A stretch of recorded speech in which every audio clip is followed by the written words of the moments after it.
It has taken nearly 4 years for the 23 victims and their families to get some type of justice for the horror they experienced on August 3rd, 2019. Some of those family members and nearly 24 others injured in the Cielo Vista Walmart shooting, hoping to start the healing process as the federal sentencing hearing for the gunman is now underway. Thank you for choosing KTSM 9 News at 10. I'm Andy Morgan. The El Paso Walmart shooter, who pleaded guilty to federal charges, is expected back in court tomorrow until proceedings conclude.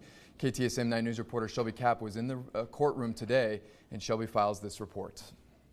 Andy, it was an extremely emotional about 3 hours in the courtroom, hearing victims and victims' families speak, many of them telling the shooter that they could see him smirking, and sobbing could be heard in the courtroom.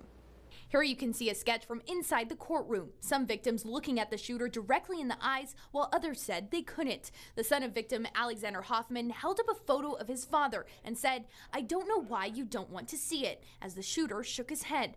The daughter of another victim, David Johnson, speaking about the trauma to her daughter, who was with her grandpa at the Walmart the day he was shot, saying while standing in front of the shooter, quote, "I want you to hear my daughter crying. I want them to haunt your days and nights as you haunt hers." Her daughter, 13 years old, stood at the podium with a service dog by her side, calling the shooter pathetic and referring to herself as a survivor of someone's messed up actions, saying, quote, "It isn't fair that I have to live with this." Another young survivor who was at the Walmart with her soccer team for a fundraiser the day of the shooting that left her father with a gunshot wound and her soccer coach dead, saying she ran that day to hide behind the Walmart when the shots rang out, saying, quote, "Why was it us in pain and not you? I had to endure all of this at age 12. Now I'm 16. The now teenager saying to the shooter, "I want you dead. I hate you so much," and finished by looking at the shooter and saying, "My name is Genesis Davila. You better not forget that." The father of one of the victims, Jordan Anchondo, who was killed alongside her husband while protecting their 1-year-old son, who is now 4 years old, her father speaking with the media outside the courthouse.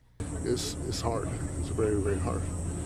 I mean, you sit there and you think, man, if you didn't do what you did, I'd have my child, hold and hug right now. After the victim's statements today, I ran into people in the hallways of the courthouse crying, and we will hear from more victims tomorrow at 10 a.m. Back to you.